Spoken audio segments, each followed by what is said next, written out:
renungkeun ku urang aing mun ditimbang beratan mana haju Kangjeng Nabi neuleuh tah henteu ka aing saat eta mun urang ditimbang bagus nikmat amat ketika urang ditimbang goreng haju Kangjeng Nabi neuleuh tetep ku Kangjeng Nabi diamankeun ieu nu rempan mah timbangan urang jore Kangjeng Nabi na teu neuleuh ka urang apa teh kalekep eta tah ieu tah nu dikhawatirkeun beusi ti kalekep doa masyaallah mudah-mudahan urang kabehan engke katingali ku Kangjeng Nabi urang disafaatan ku Kangjeng Nabi urang sehingga urang kabehan salamet di bawah bendera Kangjeng Nabi urang Kangjeng Nabi Muhammad sallallahu alaihi wasallam wa bihwai kullu man alaya fan wa yabqa wajhu rabbika dzul jalali wal kullu man alaya fan wa bih aya di bumi langit rusak modar kabeh wa yabqa wajhu rabbika dzul jalali wal ikram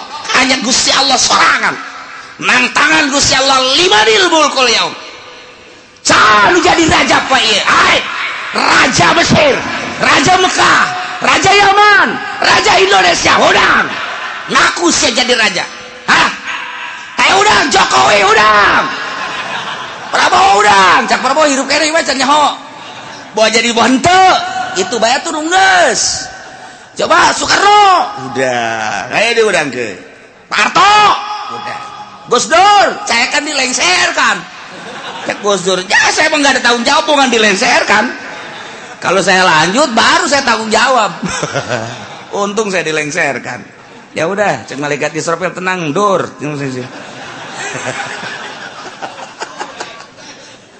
Masya Allah tantangan limanil mulkul yaum geus beres kabeh harirup giring ka mahsyar timbang amal timbanganana kos timbangan emas aya talanjuhan aya jaruman aya cecepehan cecepeh nu sabelah langit jeung bumi mun dieusikeun ka dinya asup nu sabelah deui geus teu kabagian jadi wa kadegeun di asup ngun ku gede genana cecepeh ari nu deuk ditimbangna sagede Juned leutik kan ku gede-gede amat deuk ningalikeun jeung nembongkeun ka maha kuasaan jeung maha dahsyatan Gusti Allah Subhanahu wa taala. Jelema digiring di berbagai negara kabeh ka mahsyar. Di mana letak mahsyar? Letak mahsyar teh Masjidil Aqsa. Berarti di dieu boga sejarah dunia, boga sejarah di akhirat ge boga sejarah. Masya Allah karim. Iyalah, nu deuk dicaritakeun. Ngarangtung jelema kabeh. Malaikat Jibril cicing di tengah. Dihareup Kangjeng Nabi urang. Malaikat Jibril Mikail di belah katuhu. Jibril Mikail Israfil belah kenca. Kangjeng Nabi dihareup plak. Kumpulkeun ku Gusti Allah. فَلَنَسْأَلَنَّ الَّذِينَ أُرْسِلَ إِلَيْهِمْ وَلَنَسْأَلَنَّ الْمُرْسَلِينَ. Cek Gusti Allah aing bakal nanya alladzina ursila ilaihim ka umat-umat anu diutus para rasul. Ndek ditanya teh an ijabatihim ar-rusula wa amalihim fima balagahum tentang ijabah ka para rasul jeung ngamalkeun naon nu disampaikeun ku para rasul ka maranehanana. Masyaallah. Di samping umat nu bakal ditanya walanas'alannal mursalin, yakin kaula nu agung bakal nanya deui ka para mursalin utusan-utusan ditanya anil iblagi tina nyampekeunana. Ya Allah ya Rabbi wabeh ditanya. Nah ieu ge sarua ye Allah teh deuk nanya ka umat atuh teh kudu ditanya ku Gusti Allah jauleuhkeun nyahoeun. Ja Allah mah pangeran. Urang turun ke alam dunia Allah nyahoeun ku ari hirup dihirupan ku Allah maha uninga. Kemudian urang ku ari ayeuna di baya pagawean dagang berpolitik atuh Allah mah maha uninga. Kapae urang mah teu nyaho ira bakal pae Allah bageus nyahoeun. Kumaha ditanya tuh urang ku Gusti Allah nanya da deuk nyarekan ka urang. Nah, ieu sia bakal ditanya ku Gusti Allah. Teu meunang kieu, sia ku aing pan dihirupan. Nah ieu sia harita teh hirup, kemudian pagawean sia waktu hirup naon bae cak Gusti padahal Allah nyaho. Cak urang teh atuh coba bae Gusti ka nyahona tumpahkeun ka dieu. Wah dikerekem sia ku Gusti Allah. Teu menang kos kitu nyanggakeun sadaya-daya Gusti. Paulun Gusti Maha Uninga. Nah ieu bakal ditanya urang. Kabeh ditanya. Urang sebagai makhluk ditanya, Kangjeng Nabi lagi ditanya sarua bae. Urang ditanya tentang naon? Tentang an ijabatihim ar-rusul wa amalihim fima balaghum. Urang teh ngaijabah ka Kangjeng Nabi. Narima kana ka Kangjeng Nabi syariatna jeung ngamalkeun datang ka mana? Ditanya. Zaman Kangjeng, zaman sahabat, zaman tabi'in, zaman para wali, kuari. Sabenerna mah atuh aing teu gaib. Eueuh teu kanyaho teu nyaho an iblagir rusul wal umamil khaliyah bima fima amilu. Nyaho tentang nyampaikeun para rasul, nyaho pisan atuh uning pisan. Jeung umat-umat anu sepi tina pengamalan, nu ngamal jeung nu henteu nyaho Allah secara perinci juz'i satu persatu nyaho Gusti Allah. Si ieu gadenge, si ieu ngamalkeun, si ieu narima, si ieu teu ngamalkeun, si ieu narima, si ieu ngamalkeun setengah, si ieu narima, si ieu ngamalkeun poara, si ieu narima, si ieu teu ngamalkeun. Nyaho Gusti Allah bakal dicaritakeun hiji-hiji. Falanaqussanna alaihim bi'ilmin wa ma kunna ghaibin. Lu gaib ya Gusti Allah. Gusti Allah Maha Uninga. Nu mantak urang kuari salat ti penting teu kudu dikanyahokeun ku tatangga cukup ku Gusti Allah. Engke bakal ditanya, ketika ditanya aya teh berita tablighur risalah aya melalui kiai anu sia ngamalkeun tante nyanggakeun sadaya-daya ka Gusti Maha Uninga abdi peuting-peuting ge hudang haju kiai haju HSD eta anu ku aing ditolol-tolol ge sia goblok sia hudang mah hudang tapi ngan kiai doang tapi kan Uninga Gusti Allah aing nyaho ka sia sok ngaji lempang ngajina nyaho aing ngadengekeun nganyaho haju ngamalkeun nyaho peuting sia hudang haju tahajud aing meukeun nanya bae cek Gusti Allah sebagai pangeran ditanya ku aing hijab padahal mah aing geus nyaho falanaqussanna alaihim bi'ilmin wa ma kunna ghaibin. Nu gaib jeung aing mah aing nyaho ka sia narima ti kiai anu kemudian sia ngamalkeun geus ka belah dieu sia zaman sasia abdi bareng jeung si itu hirupna pernah sia ngadege urang ti kiai pernah ngamalkeun Gusti Maha Uninga teu kaburu Gusti. Naon bae kasibukan sia? Abdi di pabrik Gusti. Mana babaturan sia anu di pabrik? Aya tuh itu. Sia ka di pabrik. Sia eta neangan duit jang kitu napakah pamajikan jeung keluarga sia sempet salat. Salat abdi mah. Minggu ngaji lamun teu keur gawe. Emang aya nu minggu gawe? Aya. Abdi mah ieu teh ai naon kitu ngaranna kesempatan salat mah salat tah bareng sapabrik sia pan sia mah salat sia henteu nyangageun Gusti deuk kuas wa ma kunna ghaibin nu gaib deuk ngomong naon sia aya dalilna tah babaturan sia mah jadi pabrik ke sapabrik bala jeung sia malah sakontrakan sangarendeng sia mah ja salat sia nu henteu nah nu matak sapabrik aya bae tah nu dibere daek salat jang dalil engke di akhirat. Besinya ngomong bo Gusti bongan abdi mah dibere susah haju di pabrik teu kaburu salat Gusti neangan duit bae babaturan sia datangkeun ja susah sarua pas salat sia ka ditu atuh deuk lumpat ka mana sia ayo sia dalu mabakun lago ibin waduh gaib jago sia mah deuk nyarekan bae supaya kadenge ku ban sojen tinggal babaturan-babaturannya na waduh si itu dicarekan wah teu ge dicarekan.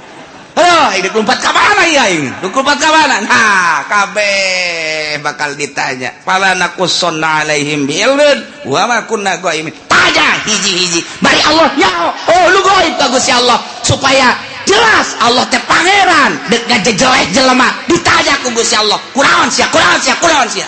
Persiapkeun ti kuari jang engke ngajawab pertanyaan eta. Lain lalagaan ieu mah Al-Qur'anul Karim wal waznu yauma idzinil haqq ya Allah. Timbangan lil amali dipasang.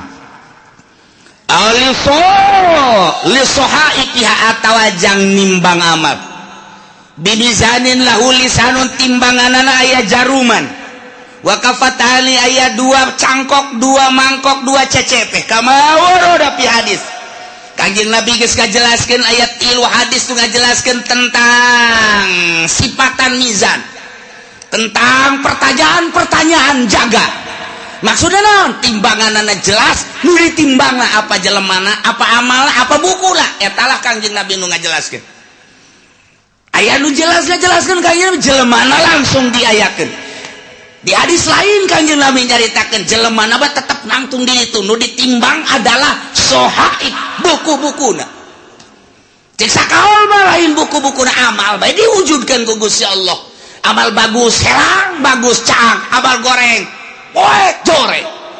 Nu jelas mandek kumaha ge ima urangna wa ima bukuna wa ima amala pan nu jelas mah tetep bae ditimbang-timbang keneh.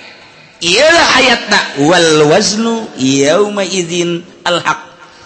Timbangan nyata timbangan nu bener yauma idzin harita bakal dipasangkeun jangan sing hade faman saqulat mawazinuhu faulaika humul muflihun sahaja lemah nu ditimbang berat amal hadena faulaika humul muflihun bahagia wa man khaffat jelema anu hampang mawazinuhu kahadeanana berat ku kagorenganana faulaika alladzina khasiru anfusahum jelema etalah anu ngarugikeun dirina waktu di dunia bohong teu daek beramal bitaswiriha ilan nar ku sebab dijonglokeun ka neraka bima kanu biayatina yazlimun ku sebab maranehanana ngazolimkeun teu percaya ka ayat-ayat Allah subhanahu wa ta'ala nu ngantak urang mah alhamdulillahirabbil jauh masa urang ka Kangjeng Nabi tapi urang iman ka Kangjeng Nabi Muhammad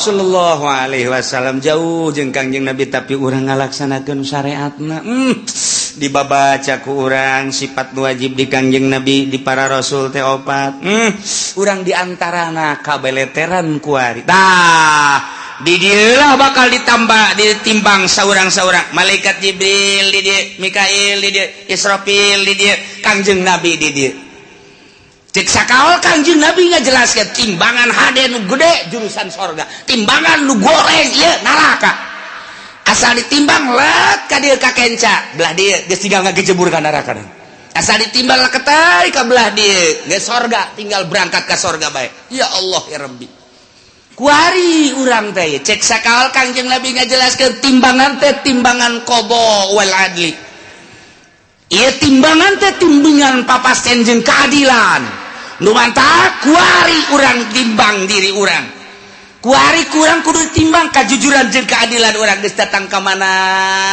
urang nuturkeun Kangjeng Nabi geus datang ka mana ngalaksanakeun syariat Kangjeng Nabi ketika ditimbang kurang bera rasa aing lamun ditimbang berat mana ya ti mata bae mata ye lobaan dipake neuleuh Quran apa lobaan dipake neuleuh TV kurang bae timbang kuari ye qada wal adli kuari cek Kangjeng Nabi timbang maneh merenung ceuli lobaan pake ngadengekeun musik apa lobaan pake ngadengekeun urayan-urayan hayo coba hayo apa lobaan ngadengekeun anu hasud ka urang anu ngomongkeun ka urang apa lobaan make ngadengekeun Al-Qur'an hadis kalam ulama timbang ku urang sorangan bari merenung kieu urang timbang ku sorangan bae hayo geura leungeun lobaan pake nyekelan naon ieu leungeun hayo sia leungeun apa nu teas-teas apa nu hipu-hipu sia leungeun timbang ku sorangan urang komo nu geus kolot mah maningan ge beureum mah molotot pegahan engkos kolot dewek ye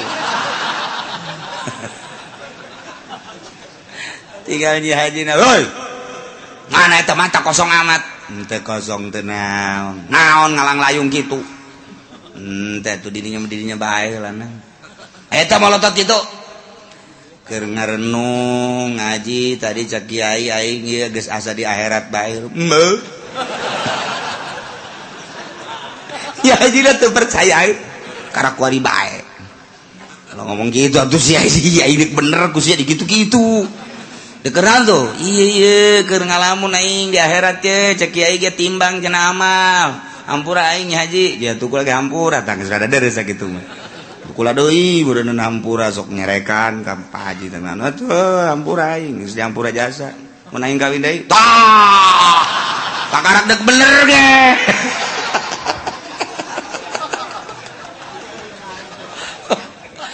Tah urang ngarenung ieu aing lamun ditimbang kuari andai kata paeh aing ye ditimbang beratan ka mana mulai urang ngurucut cai mata Gusti tibalik datang ka kuari Gusti Allah nyaritakeun kahirupan para rasul nyawa ditarohkeun jang ka Allah terus di para sahabat nyawa ditarohkeun abdi manarohkeun harta ge ku pait-pait teh di zaman para wali songo eta teh perang nyawa tarohanan urang lamun zalah ka Kudus masyaallah jana mapan balik teh dicacag nuku urang kuari dizarahan di Kudus Sunan saha ngaranna Kudus tuh siapa jarah bete nyawaran aju kiaina poho buku aing ge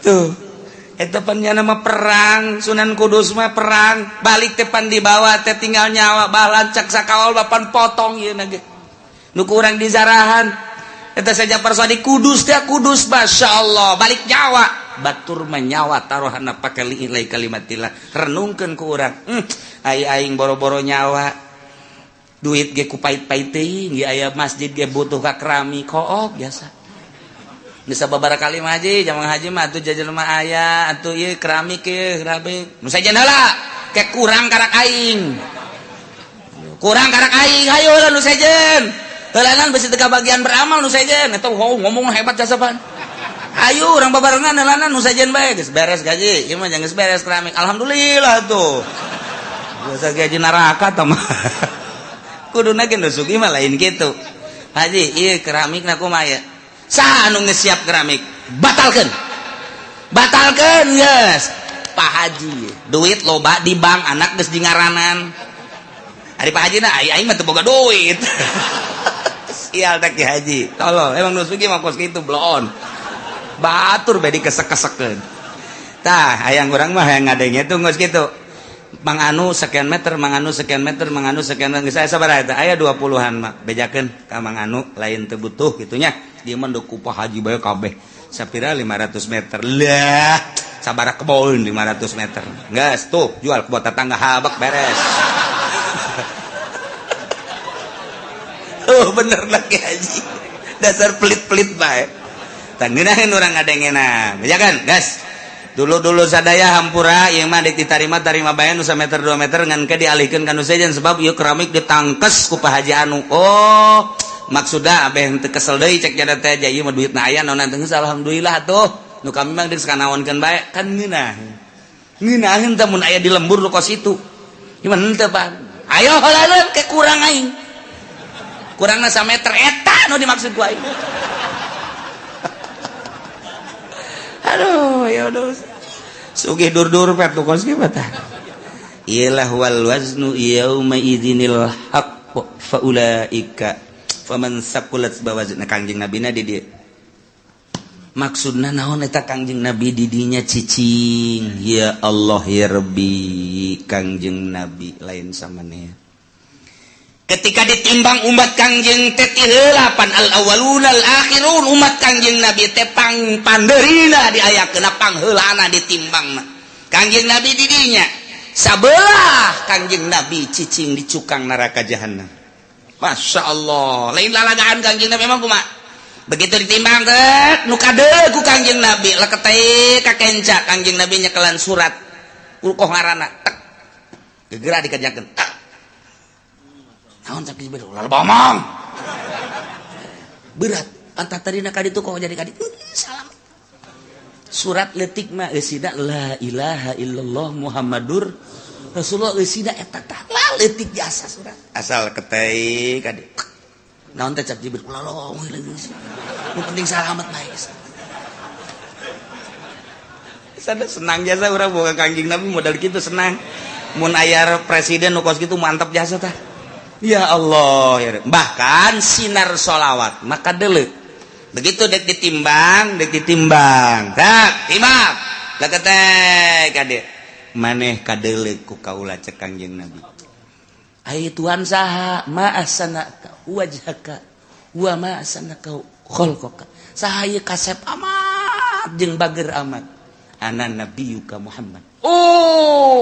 Ku kaula kadeuleu maneh sok maca sholawat 11 ta salat saeutik jasa cek ya kaduhung aing 11 baheula isinya diomongkeun di hareupeun jelema cak batu deh 11 doang. Geus kajeun 11 ge lantaran saya istiqomah geus begitu ditimbang tek teundeunan sholawat ka dieu. 11 bae kuat ka salamet. Tas salat 11 nyana nanya heula masana wajhaka kasep amat Tuhan saha jeung tita tadi tutulung bae ana nabiyuka Muhammadun. Pohara ieu kacirita nu sok baca sholawat mah ku Kangjeng Nabi kaciri sidar sholawat teh geus disalabat-salabatkeun mantap ku ari ulah-ulah cicingeun geus kolot poe Jumat geus jam 10 ka masjidna ih teu bisa jam 9 mah teangan di dinya tihang jang nyalan deui.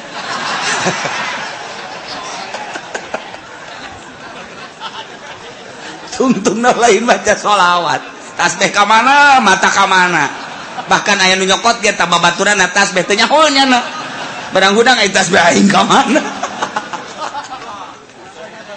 Lalu teh baca sholawat lah mumpung urang hirup komo nu geus kolot mah ya ingat wal waznu yauma idzinil haqq ya Allah ya Rabbi ingis jasa untung aya Kangjeng Nabi urang Kangjeng Nabi Muhammad sallallahu alaihi wasallam lantaran kabeladianan mah cepet ya cepet limbangna cepet jadi Kangjeng Nabi kan latuh kulantaran sorangan nimbang cepet lai ka dieu aya anu henteu kabagian sapaat kaburu Kangjeng Nabi na keur mujuna ka dieu ieu ka dieu dibalangkeun ka ditu kan waduh aing Muhammad bae cek jana aing teu kabagian lieu. Tapi tetap Kangjeng Nabi kadeuleu ku Kangjeng Nabi pas gagolepak ka neraka cekel ku Kangjeng Nabi entah tulung ka malaikat Jibril salamat ka eta hi atuh mah geus jore cek eta teh jadi teu dage main cimplong melulu nya aya sholawatan cek Kangjeng Nabi sabaraha sia sok maca sholawat ai muludan cek nya maca tante henteu ngadengekeun doang.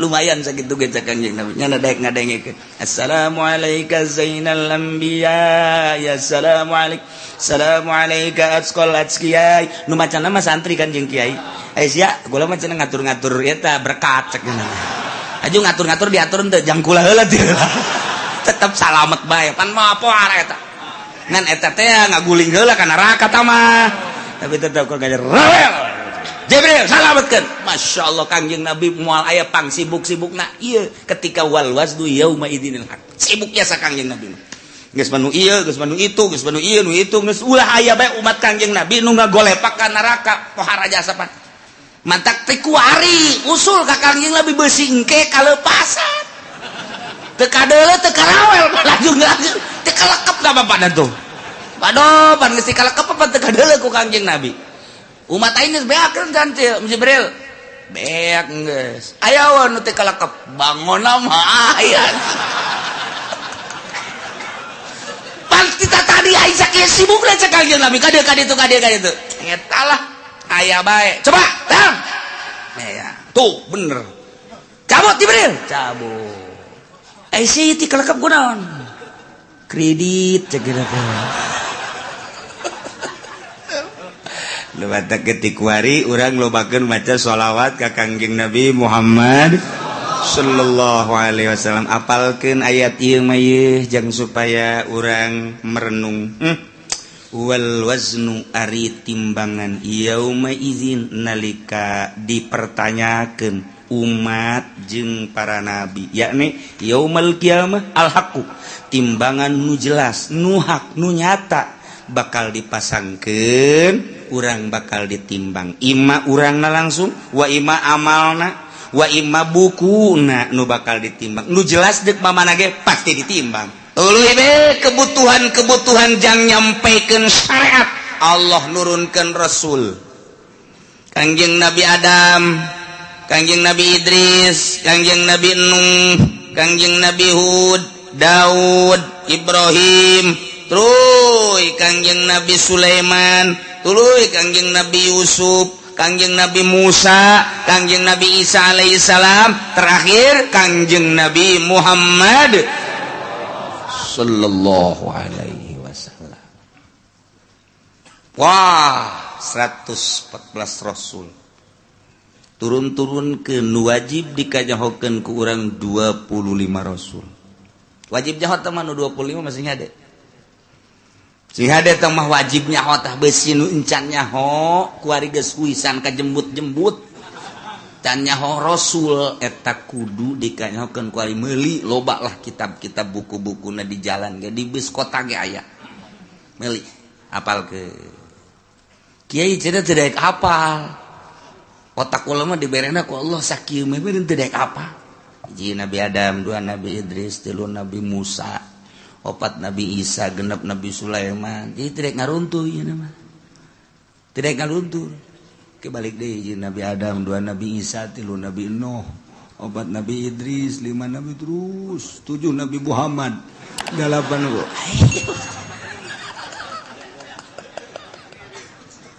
Dilempengkeun ge dilempeng. Ih lain kita tuh. Kieu hiji Nabi Adam dan Nabi Idris, Nabi Muhammad coba.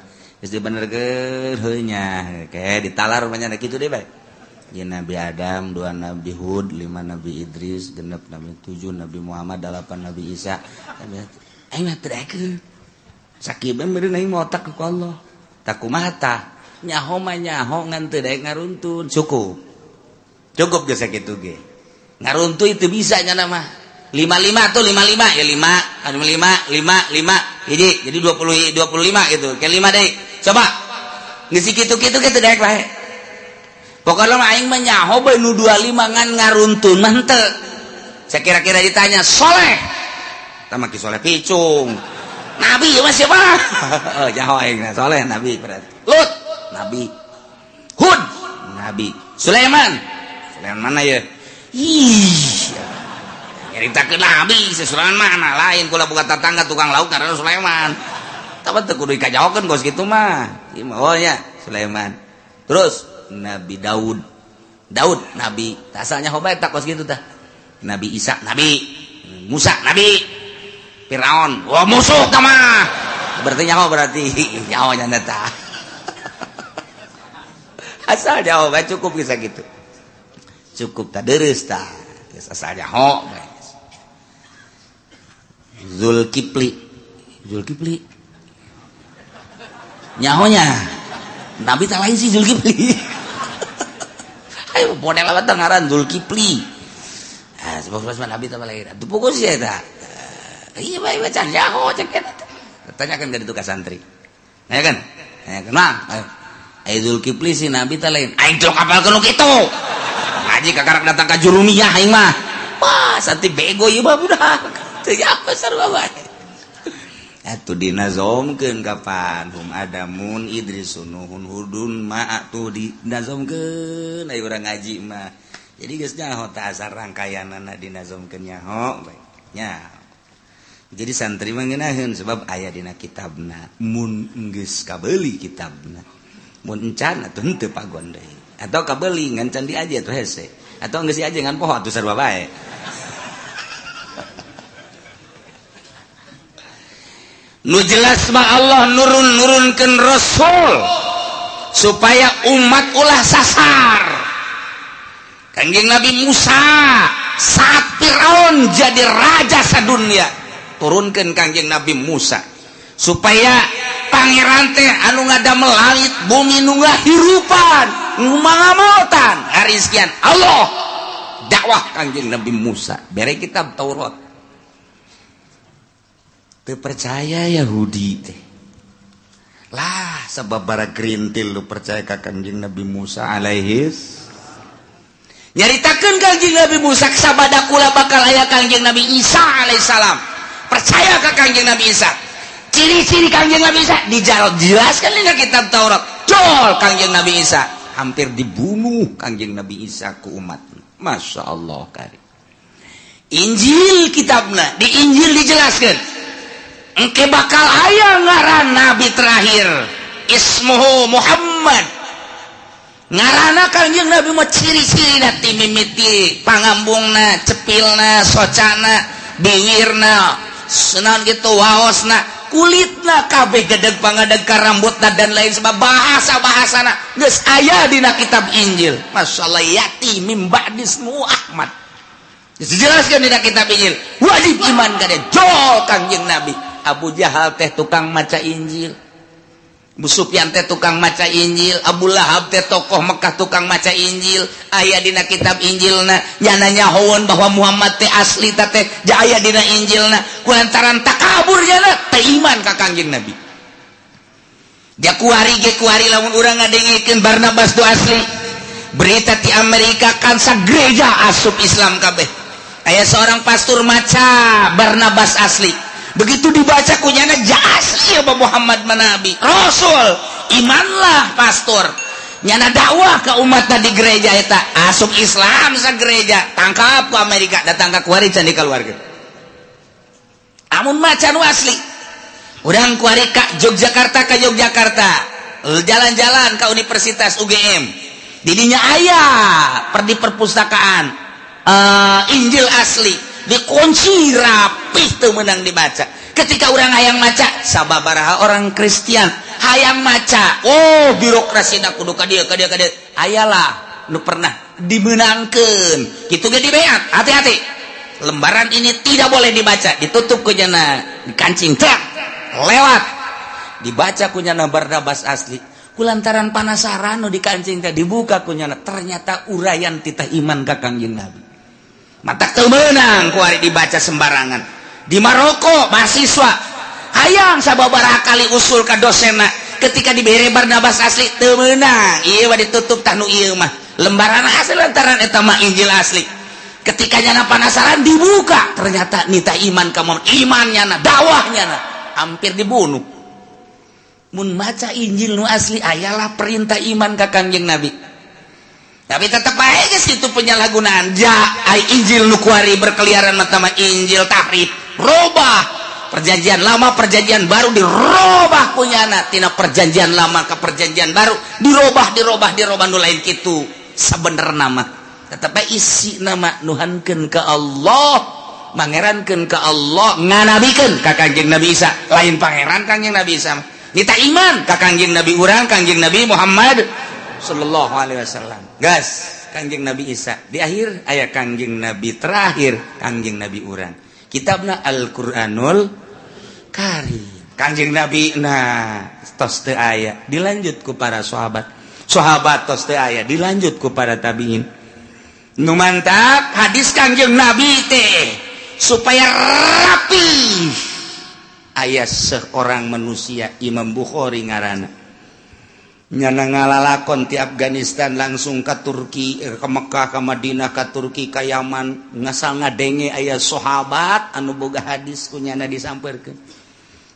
Di Mekah, di Madinah, langsung terus ke Yaman, langsung terus ke Baghdad, ke Jordania, terus bae ka muana asal kadenge aya sahabat beusi boga hadis, catat kunyana. Teh pohara amat. Meureunanan geus gerahkeun tanagana, hartana, kekuatanna, pikiranana. Zaman harita kan lain zaman kendaraan babari hese, melalui kendaraan onta, kuda paling ge. Kitu kene ti nagara ka nagara melalui laut, kapal lagi tongkang masalah.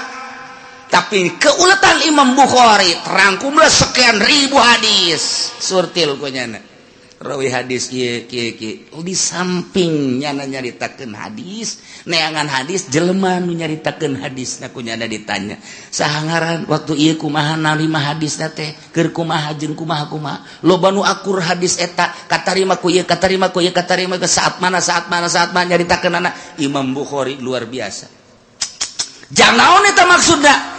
Supaya jelas ke Imam Bukhari ieu ucapan Kangjeng Nabi anu sahih, ieu ucapan Kangjeng Nabi anu dhaif, ieu ucapan Kangjeng mantak aya bae mustalah hadis, aya hadis mu'an'an, aya hadis mu'dhal, aya hadis sahih, aya hadis dhaif, aya hadis kitu naon kitu berbagai-bagai. Iyalah mustalah hadis supaya besi lain ucapan Kangjeng Nabi disangka ucapan Kangjeng Nabi. Besi ucapan Kangjeng Nabi di lain-lain, geus jelas. Ya Bukhari ya Muslim, cek Imam Muslim. Ulah keluar ti dieu. Nah, urang kuari geus ngeunaheun jasa. Imam Bukhari mah pohar sakitu hebat ka Imam Bukhari. Balik kana ka Afghanistan, diseret ku umatna. Diseret lantaran nyana teh mung nyaritakeun Quran, hadis tetap Quran, godib mempertahankan eta doang.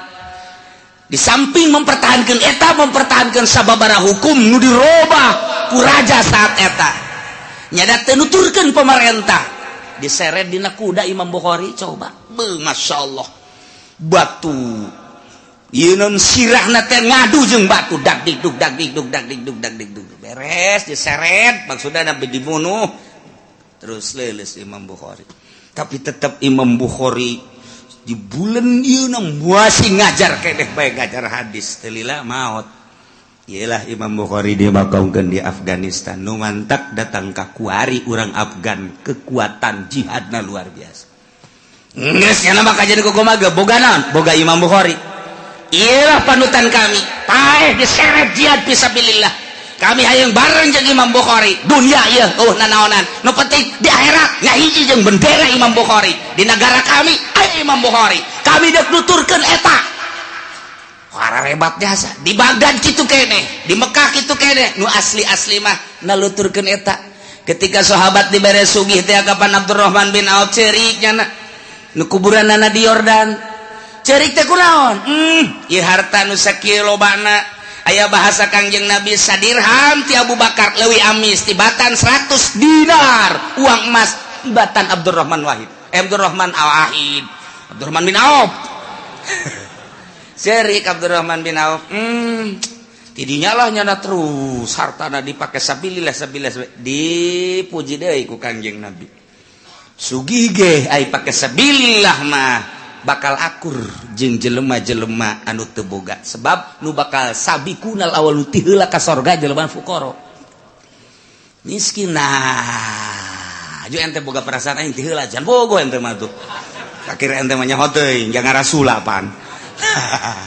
idielah begitu dibere harta di embung cek Abdurrahman wae padahal sugih cek Abdurrahman bin Auf embung kunaon besing ke di akhirat tengah hiji jeung Abu Bakar Siddiq beki di akhirat besi tengah hiji jeung Sayyidina Umar ku gara-gara harta aing tengah hiji mong cek cenah teh padahal sugih dipersilahkeun jang sabilillah Masya Allah batur mah pikiranna ka akhirat besi di akhirat tengah hiji jeung Sayyidina Abu Bakar Siddiq aing sazaman jeung nyana haju aing tinggalin isin amat eta boga pikiran kos kitu eta batur mah nah sazaman terus urang kuari teu boga panutan ayalah wali sanga jol ke Indonesia Masya Allah iyalah panutan orang mantak diulah-ulah ge zarah-zarah bae ku Amin Rais diharam-haramkeun ngelos jang Amin bae haram mah kami mah zarah bae komo pemimpin zarah mah di sampingnya zarah boga kauntungan pan lumayan bisa ngabangun dapur aing ku sebab zarah geus sabodo kumanyana bae geus nu jelas bae atuh kos gitulah panutan urang Banten unggal kabupaten unggal provinsi aya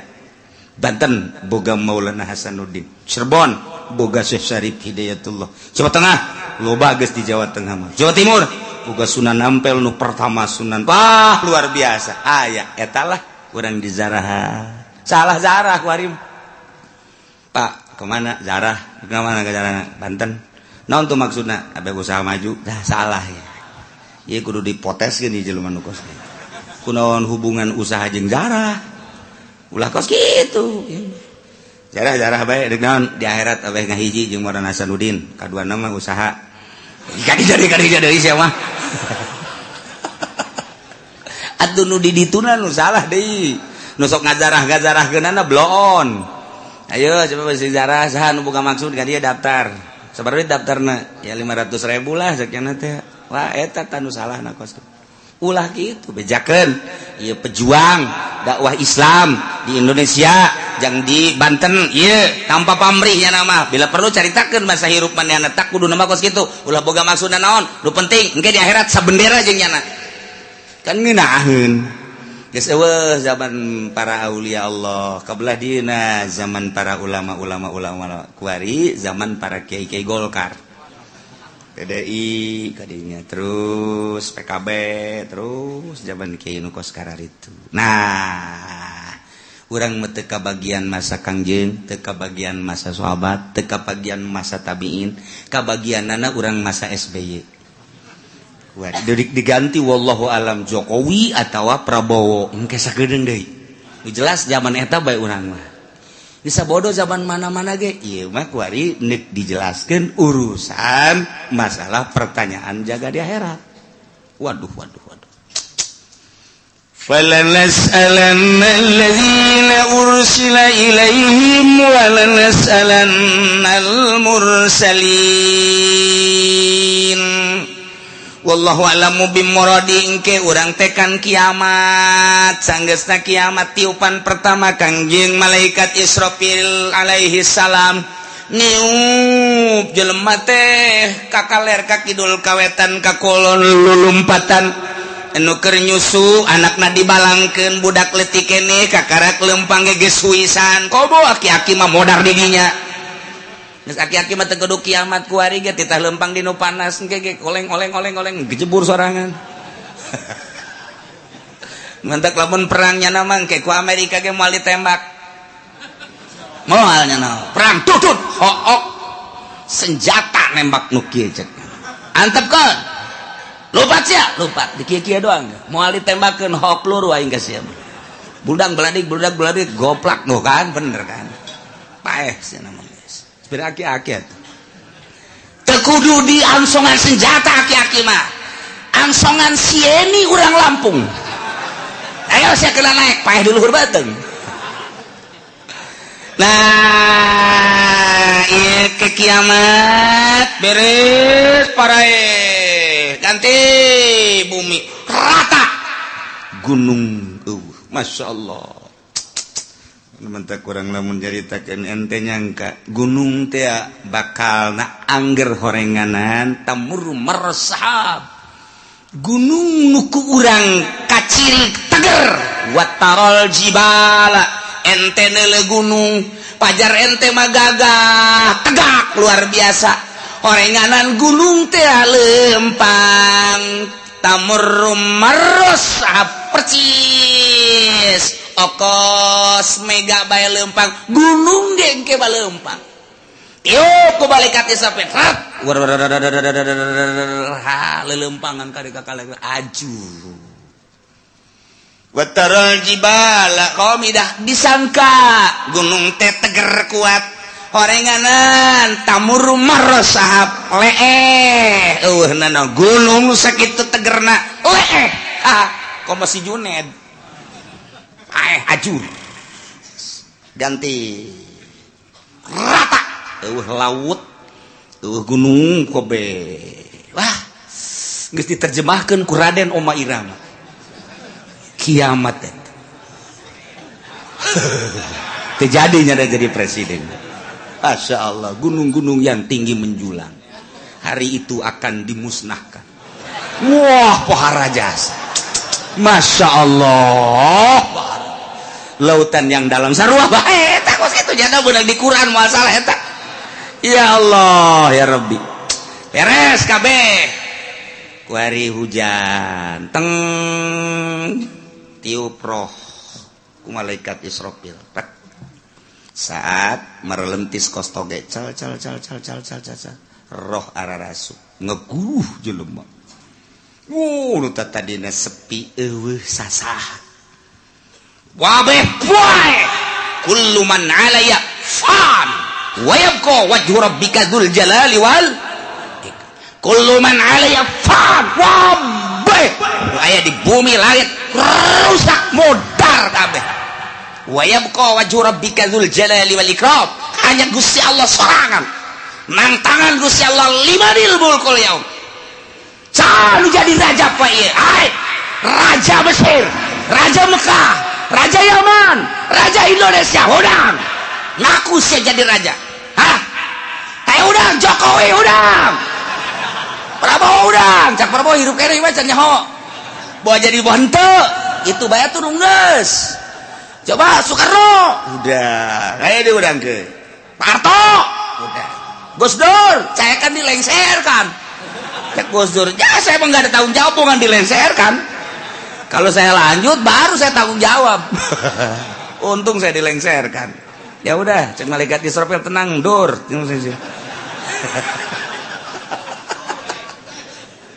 Masya Allah tantangan limanil mulkul yaum geus beres kabeh harirup giring ka mahsyar timbang amal timbanganana kos timbangan emas aya talancuhan, aya jaruman, aya cecepehan. Cecepeh nusa belah langit jeung bumi mun dieusigkeun kadinya asup. Nusa belah deui geus teu kabagian jadi kadegeun asup. Ngun ku gede genana cecepeh. Ari nu deuk ditimbangna segede Juned. Leutik kan. Ku gede-gede amat deuk ningalikeun jeung nembongkeun ka maha kuasaan jeung maha dahsyatan Gusti Allah Subhanahu wa taala. Jelema dikiring di berbagai negara kabeh. Ka mahsyar, di mana letak mahsyar? Letak mahsyar teh Masjidil Aqsa. Berarti di itu boga sejarah, dunia boga sejarah, di akhirat ge boga sejarah. Masya Allah karim. Iyalah, nu dek dicaritakeun. Langsung jelema kabeh. Malaikat Jibril cicing di tengah. Dihareup Kangjeng Nabi urang. Malaikat Jibril Mikail di belah katuhu.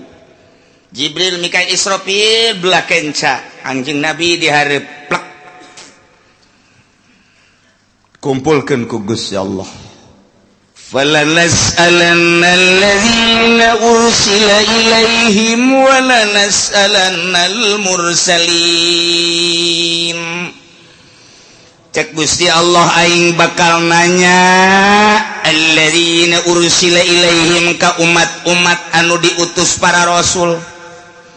Ndek ditanya teh an ijabatihim ar-rusula wa amalihim fima balagahum, tentang ijabah ka para rasul jeung ngamalkeun naon nu disampaikeun ku para rasul ka maranehanana. Masyaallah. Di samping umat nu bakal ditanya walanas'alannal mursalin. Yakin kaula nu agung bakal nanya deui ka para mursalin utusan-utusan ditanya anil iblagi tina nyampekeunana. Ya Allah ya Rabbi. Wabah ditanya.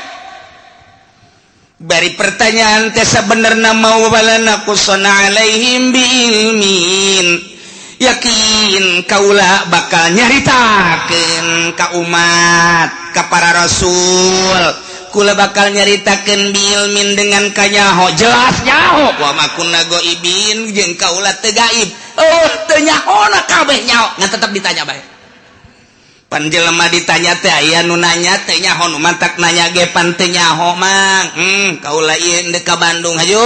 Ieu jalan deuk ka Bandung jalan mana? Bener-bener teu nyaho berarti.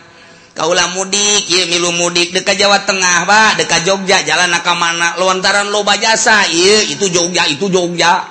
Ka belah dieu manggih deui Jogja kanan, belah ditu ke manggih deui Jogja kiri. Bingung aing mah ieu. Jogja deui. Belah ditu teh Jogja deui. Isi jalan nu mana? Deuk ka Surabaya ge teu nyaho nanya. Atawa nyana nanya, Pak, ieu teh kula teh rek dagang ieu cara dagang teh kumaha? Ieu modal da sakieu deuk nu didagangkeunana ieu nyokot teh dia supaya teu nyaho nanya berarti.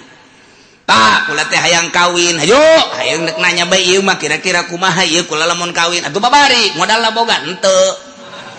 Ulah bakal hayang kawin sia teu boga modal mah. Nanya teh teu nyaho. Biasana nanya teu nyaho. Aya jelema nu nanya ngan aing mah sabenerna mah nyaho, ngan nanya sote aing mah ngetes bae sia teh nyahoeun tante. Padahal mah nyaho ye, kos ka budak tanya, "Cek, 2 + 2 sabaraha?" Geus nyahoeun nu nanya nama. Ngan ieu dites. 2 + 2? Cak Bapak tolol sia. Kudu ngabalikeun deui ka aing. 2 + 2 sabaraha? Cak Bapak, wah budak blon nih budak. Mun cak Bapak 4 kula 4, mun cak Bapak 5 kula 5, ku bacak Bapak bae. Nyaho ye. Nu nanya nama guru ka murid nyaho.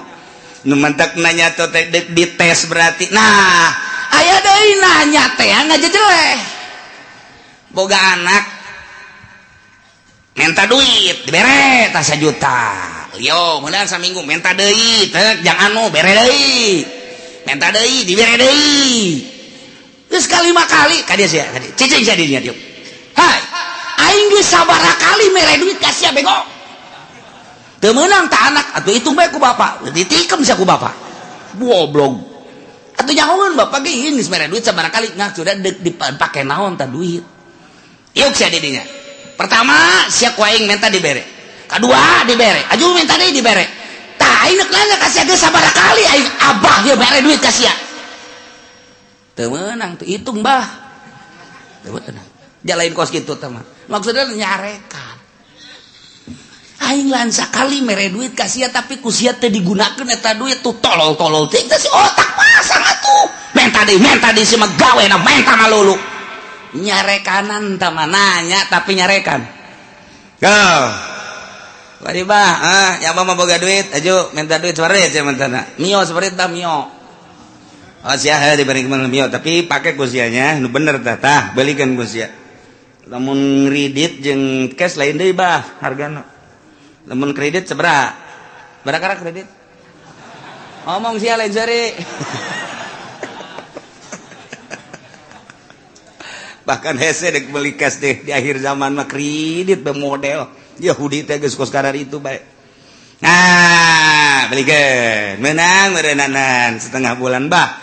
Ang melikeun motor di motor naon? Motor Mio. Anu itu ka mana? Aya mah aya bah. Ngan ieu kebutuhan aya deui bah. Bere deui. Ja aya ieu bapana ge. Duit mah eueuh bapana mah aya. Aya tah. Bere deui. Bere deui 3 kali. Budak motor kamarana nya dibeli cenah kebutuhan barang ditanyakan ternyata dijual. Oh adek abah sabaraha kali belikeun motor ka sia hah sabaraha kali pada teh mah nanya nyaun jan umang meulikeun lagi abah pan make nanya deuk nyarekan. Nah ieu ge sarua ieu Allah teh deuk nanya ka umat atuh teh kudu ditanya ku Gusti Allah jauhkeun nyahoeun. Ja Allah mah pangeran. Urang turun ka alam dunia Allah nyahoeun, kuari hirup dihirupan ku Allah, Allah Maha Uninga. Kemudian urang kuari ayeuna di baya pagawean dagang berpolitik atuh Allah mah Maha Uninga. Kapae urang mah teu nyaho ira bakal pae Allah bageus nyahoeun. Kok make ditanya tuh urang ku Gusti Allah nanya da deuk nyarekan ka urang. Nah, ieu sia bakal ditanya ku Gusti Allah. Teu menang kieu, sia ku aing pan dihirupan. Nah, ieu sia harita teh hirup. Kemudian pagawean sia waktu hirup naon bae cak Gusti padahal Allah nyaho. Cek urang teh atuh coba bae Gusti ka nyahona tumpahkeun ka dieu. Wah, dikerekem sia ku Gusti Allah. Teu menang kos kitu nyanggakeun sadaya-daya Gusti. Pangeun Gusti Maha Uninga. Nah, ieu bakal ditanya urang. Kabeh ditanya. Urang sebagai makhluk ditanya, Kangjeng Nabi lagi ditanya sarua bae. Urang ditanya tentang naon? Tentang an ijabatihim ar-rusul wa amalihim fima balaghahum. Urang teh ngaijabah ka Kangjeng Nabi. Narima kana ka Kangjeng Nabi syariatna jeung ngamalkeun datang ka mana? Ditanya. Zaman Kangjeng, zaman sahabat, zaman tabi'in, zaman para wali, kuari. Junaid maju. Enggak. Zaman saja hirup. Beye. Aing mah lain nanya rajana lain. Kiai sia nu nyampaikeun amanah para rasul. Nu nyampaikeun nu tabligh, nyampaikeun amanah rasul sa zaman sia. Abdi harita teh kitu mui abdi harita di kecamatan mah kitu Kiturmudi naiknya ke kabupaten ju naik dinya ke provinsi pernah nyampaikan ai dibayar nyampaikan ai henteu mana muina mana mui panggil muin ih kuari nyana ngeungeunahana mui nagara sia saha harita mui abdi aya orang kronjo agel iya nu formal nu formal dipanggil eta mah geus teu bareres tah mah lantarannya nama ngomong aya dibayar teu ngomong teu dibayar teu ngomong dibere naik ngomong boga jabatan teu boga jabatan teu naik ngomong ieu mah anu berkeliaran we sa nah aya digigir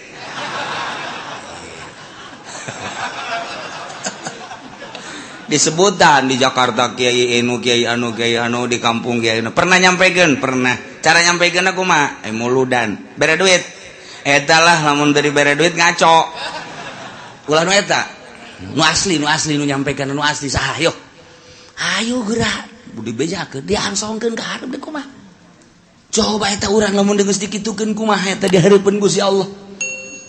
Nah sia zaman ieu pernah nyampaikeun nyana bahwa Nabi akhir zaman Kangjeng Nabi Muhammad pernah. Kemudian naon nu disampaikan ku manehanana rukun wudu, rukun salat dan syariat lah dain semua. Bener. Coba tanya kiaina ditanya deh. Siapa pernah nyampaikan? Bener. Nyampaikan lagi iraha bae. Ai diondang muludan. Sok diberkatan. Aya. Mun teu diberkatan dibuleudan moal kadinya deui.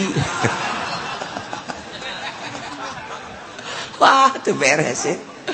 Aduh, Masya Allah. Nah, ia bakal ceritakan lah secara global be umat bakal ditanya tentang narima syariat di Kangjeng Nabi na nya atau henteu aya apa henteu.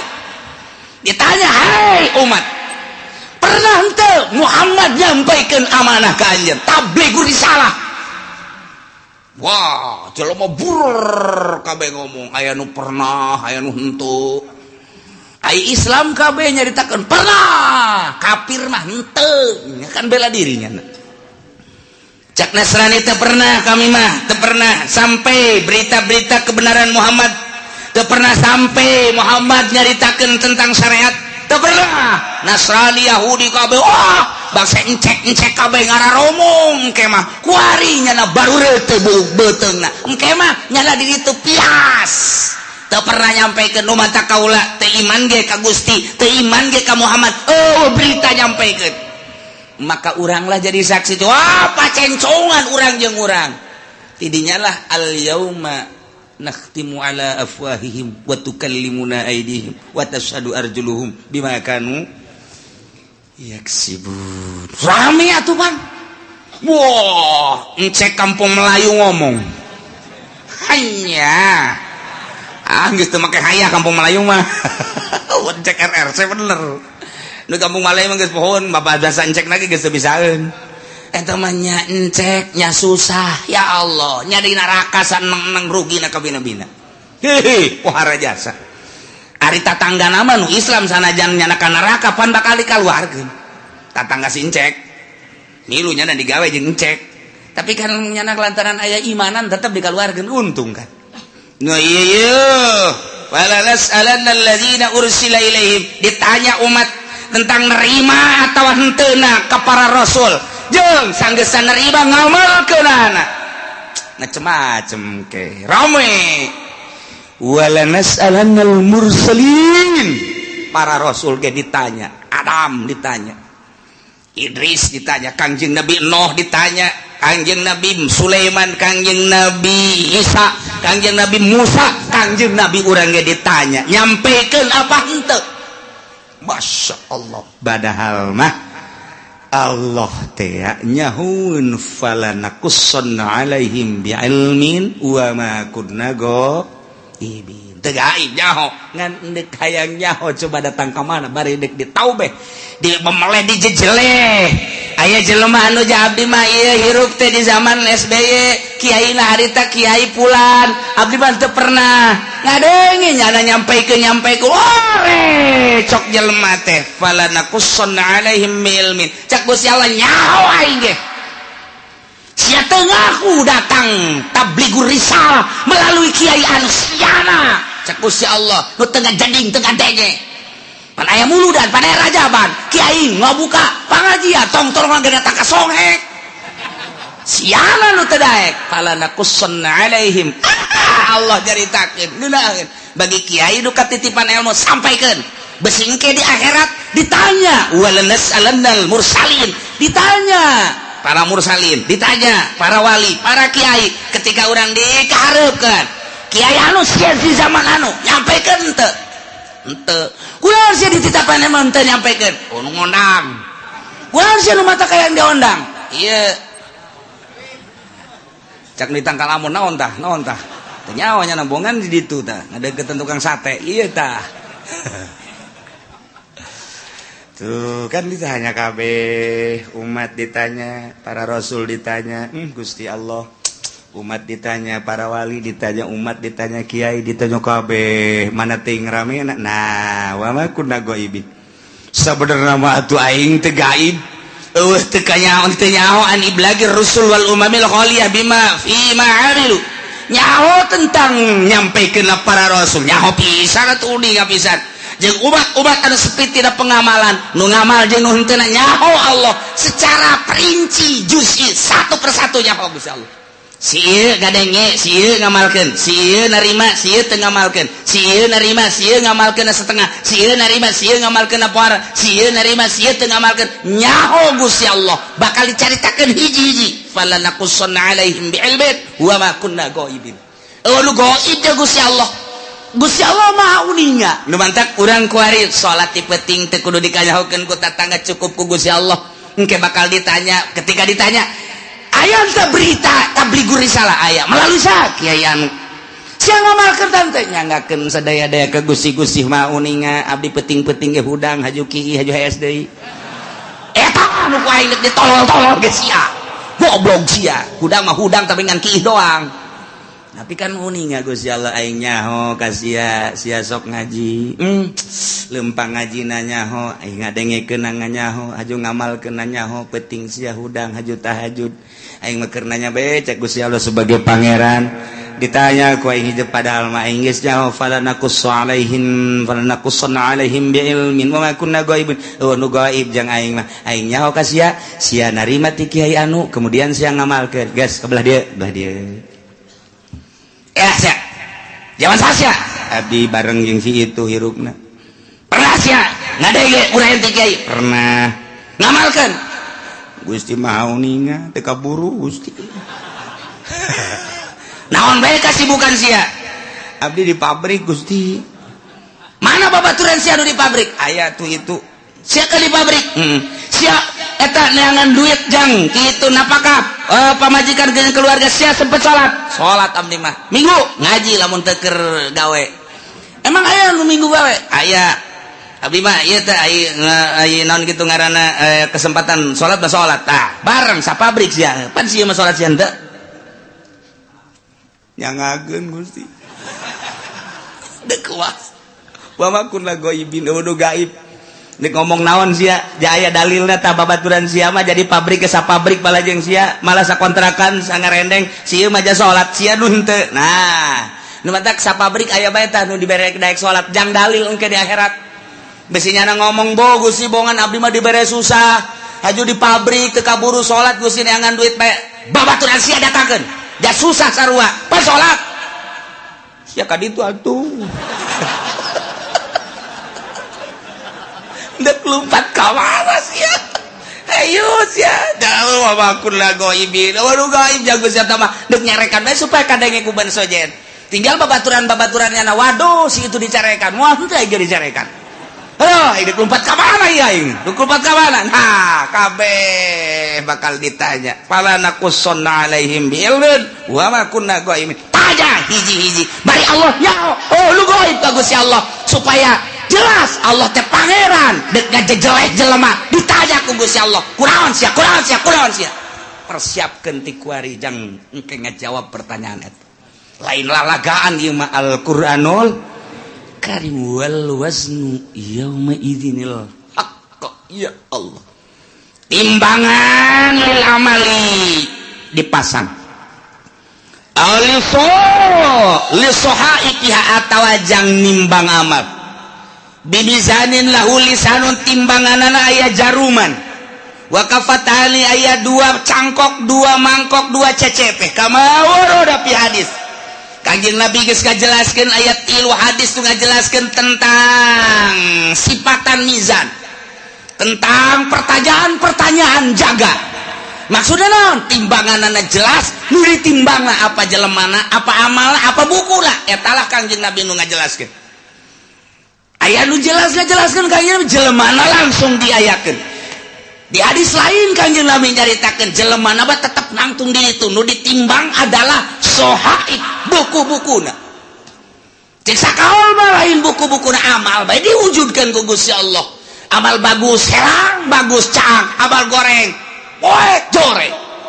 nu jelas mandek kumaha ge ima urang na wa ima buku na wa ima amal lah pan nu jelas apa tetep bae ditimbang-timbang keneh ieu ayatna wal waznu yauma idzin al haq timbangan nyata timbangan nu bener yauma idzin harita bakal dipasangkeun jangan sing hade faman saqulat mawazinuhu faulaika humul muflihun sahaja lemah nu ditimbang berat amal hadena faulaika humul muflihun bahagia wa man khaffat jelema anu hampang mawazinuhu kahadeanana berat ku kagorenganana faulaika alladzina khasiru anfusahum jelema eta lah anu ngarugikeun dirina waktu di dunia bohong teu daek beramal bitaswiriha ilan nar ku sebab dijonglokeun ka neraka bima kanu bi ayatina yazlimun ku sebab maranehanana ngazolimkeun teu percaya ka ayat-ayat Allah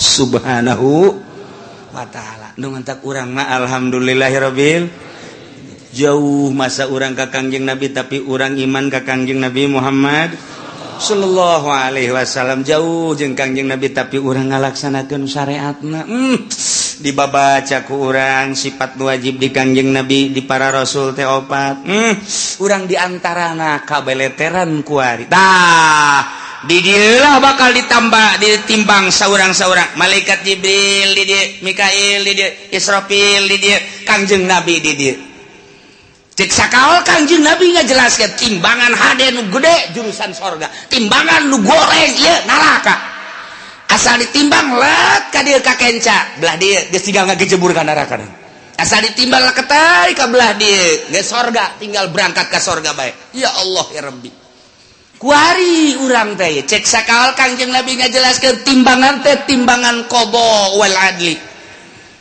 ieu timbangan teh timbangan papasten jeung keadilan nu mantap kuari urang timbang diri urang kuari kurang kudu timbang kajujuran jeung keadilan urang geus datang ka mana urang nuturkeun Kangjeng Nabi geus datang ka mana ngalaksanakeun syariat Kangjeng Nabi ketika ditimbang kurang bera rasa aing lamun ditimbang berat mana ieu ti mata bae mata ieu lobaan dipake neuleuh Quran apa lobaan dipake neuleuh TV kurang bae timbang kuari ieu qada wal adli kuari cek Kangjeng Nabi timbang maneh merenung ceuli lobaan pake ngadengekeun musik apa lobaan pake ngadengekeun urayan-urayan hayo coba hayo apa lobaan ngadengekeun anu hasud ka urang anu ngomongkeun ka urang apa lobaan make ngadengekeun Al-Qur'an hadis kalam ulama timbang ku urang sorangan bari merenung kieu urang timbang ku sorangan bae hayo geura leungeun lobaan pake nyekelan naon ieu leungeun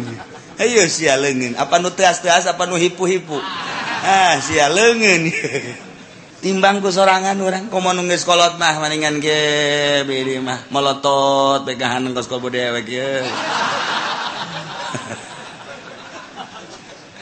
tinggal di hajina heuy mana eta mata kosong amat teu kosong teu naon ngalang layung kitu teh tu dirinya bae heulana eta molotot kitu keur ngarenung ngaji tadi cak kiai aing ieu geus asa di akhirat bae ya hajina teu percaya karena kuari bae kalau ngomong gitu atuh sia aing bener ku sia dikitu-kitu dekeran tuh iya keur ngalamun aing di akhirat teh cek kiai ge timbang cenah amal hampura aing haji dia tuh lagi hampura tang geus rada sakitu mah kula deui bureun hampura sok nyerekan ka Pak Haji tenan atuh hampura aing geus dihampura jasa mun aing kawin deui tah pakarak dek bener ge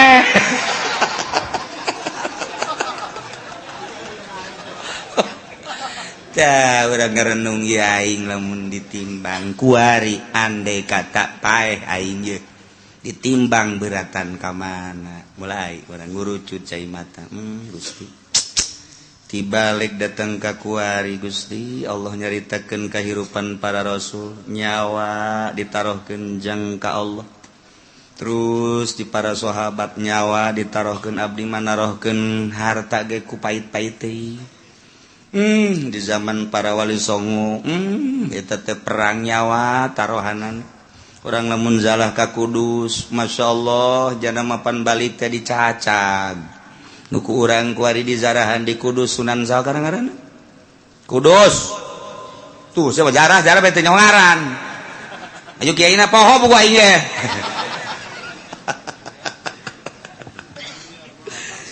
tuh eta pannya nama perang Sunan Kudus mah perang balik teh pan dibawa teh tinggal nyawa balancak sakawal bapan potong ieu na ge nuku urang di zarahan eta saja persoal di Kudus teh Kudus Masya Allah balik nyawa batur mah nyawa taruhanna pakali ilai kalimatillah renungkeun ku urang aing boro-boro nyawa duit ge ku pait-pait teuing ge aya masjid ge butuh ka keramik kook biasa geus sababaraha kali mah haji jamaah haji mah atuh jajan mah aya atuh ieu keramik ieu keramik nu sajen heula ke kurang karak aing hayo heula nu sajen heulanan besi teu bagian beramal nu sajen eta ngomong hebat jasapan ayo urang babarengan heulanan nu sajen bae geus beres gaji ieu mah geus beres keramik alhamdulillah tuh biasa gaji neraka tah mah kuduna ge nu sugih mah lain kitu haji ieu keramikna kumaha saha anu geus siap keramik batalkeun geus Pak Haji duit loba di bank anak geus dingaranan ari Pak Haji na aing mah teu boga duit sial teh Ki Haji tolol emang nu sugih mah kos kitu bloon batur bae dikesek-kesekeun tah hayang urang mah hayang ngadenge tuh geus kitu Mang anu sekian meter geus aya sabaraha eta aya 20-an mah bejakeun ka Mang anu lain teu butuh gitunya dieu mah ku Pak Haji bae kabeh sapira 500 meter lah sabaraha kebon 500 meter geus tuh jual ke buat tetangga habak beres oh bener lah Ki Haji dasar pelit-pelit bae tah ngeunaheun urang ngadengena bejakeun geus dulu sadaya hampura ieu mah ditarima bae nu 1 meter 2 meter ngan ke dialihkeun ka nu sejen sebab ieu keramik ditangkes ku Pak Haji anu oh maksudna abeh teu kesel deui cek jada teh ieu mah duitna aya naon teh alhamdulillah atuh nu kami mah geus kanaonkeun bae kan ngeunaheun teh mun aya di lembur nu kos itu ieu mah henteu Pak ayo heula ke kurang aing kurangna 1 meter eta nu dimaksud ku aing aduh ya udah sugih dur-dur pet kos kieu tah iyalah wal waznu yauma idzinil haqq fa ulaika faman saqulat bawazna Kangjeng Nabi na di dieu maksudna naon eta Kangjeng Nabi di dinya cicing ya Allah ya Rabbi Kangjeng Nabi lain samaneh ketika ditimbang umat Kangjeng teh heula pan al awwalun al akhirun umat Kangjeng Nabi teh pandeurina diayakeun pangheulana ditimbangna Kangjeng Nabi di dinya sabelah Kangjeng Nabi cicing di cukang neraka jahanam Masya Allah lain lalagaan Kangjeng Nabi memang kumaha begitu ditimbang teh nu kadeu ku Kangjeng Nabi leket teh ka kenca Kangjeng Nabi nyekelan surat kulkoh ngaranna tek gegera dikerjakeun naon cak dibero laloba omong berat anta tadina ka ditu kok jadi ka ditu salam surat leutik mah eusina la ilaha illallah muhammadur rasulullah eusina eta tah leutik biasa surat asal ketei ka ditu naon teh cak dibero lalong nu penting salamet bae sada senang jasa urang boga Kangjeng Nabi modal kitu senang mun aya presiden nu kos kitu mantap jasa tah ya Allah ya bahkan sinar sholawat maka dele begitu dek ditimbang tak timbang lakete kade maneh kadele ku kaula cek Kangjeng Nabi ai Tuhan saha ma ahsanaka wajhaka wa ma ahsanaka khalqaka saha ieu kasep amat jeung bager amat ana nabiyuka Muhammad oh ku kaula kadele maneh sok maca sholawat 11 ta salat saeutik jasa cek ya aduh aing 11 baheula isinya diomongkeun di hareupeun jelema cak batu deh 11 doang geus kajeun 11 ge lantaran saya istiqomah geus begitu ditimbang tek teundeunan sholawat ka dieu oh 11 bae kuat ka salamet tas salat 11 nyana nanya heula masana wajhaka kasep amat Tuhan sahajeng tita tadi tutulung bae ana nabiyuka Muhammadun. Oh pohara ieu kacirita nu sok baca sholawat mah ku Kangjeng Nabi kaciri sidar sholawat nah geus disalabat-salabatkeun mantap ku ari ulah-ulah cicingin geus kolot poe Jumat geus jam 10 ka masjidna ih teu bisa jam 9 mah teangan didinya tihang jang nyalan deui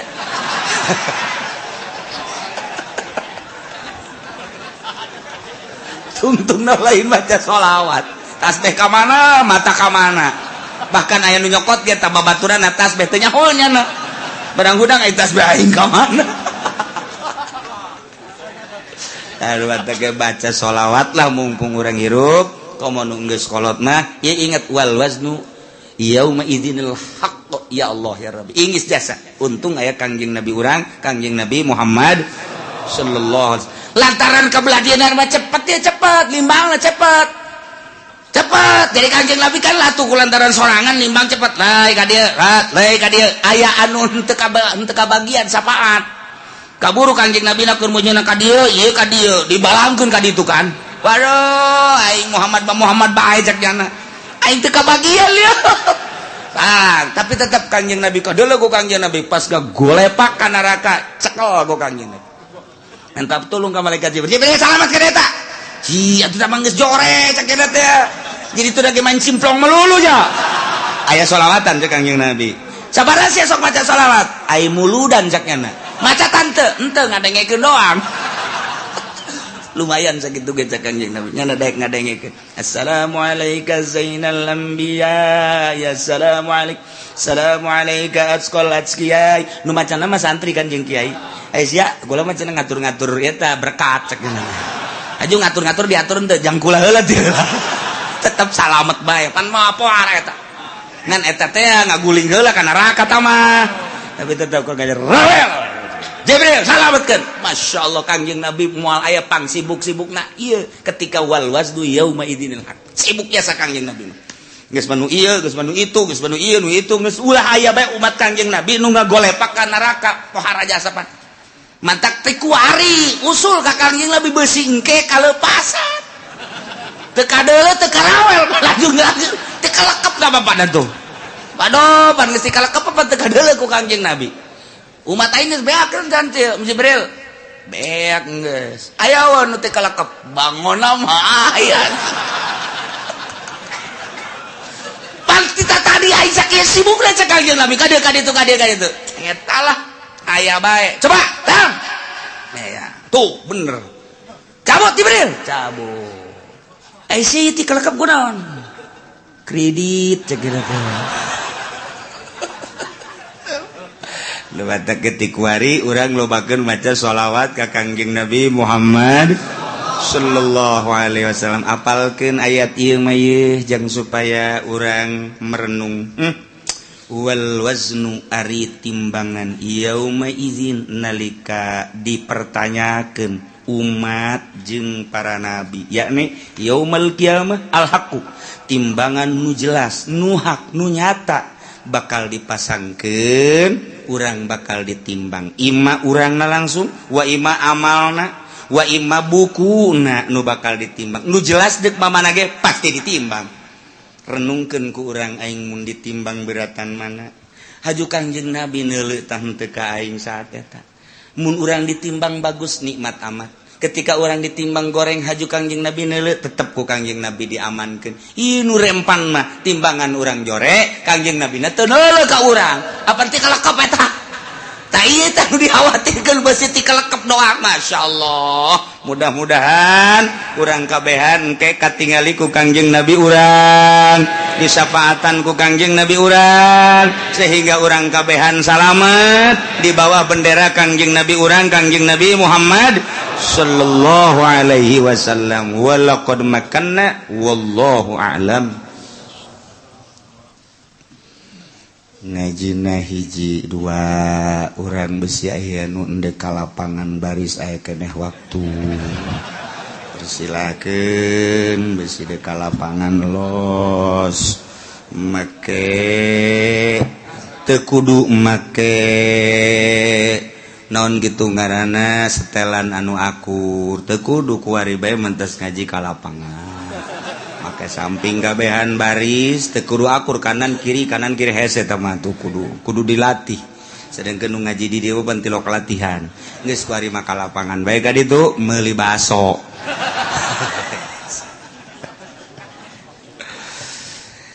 Urang mulaiannya ngaji sing tegap sing rapih maksudna supaya kasafaatan ku Kangjeng Nabi Muhammad sallallahu alaihi wasallam. Allahumma shalli wa sallim ala sayyidina Muhammadin fil awwalin wal akhirin wa barik wa sallim wa radiyallahu ta'ala an sadatina ashabi sayyidina Rasulillah ajma'in.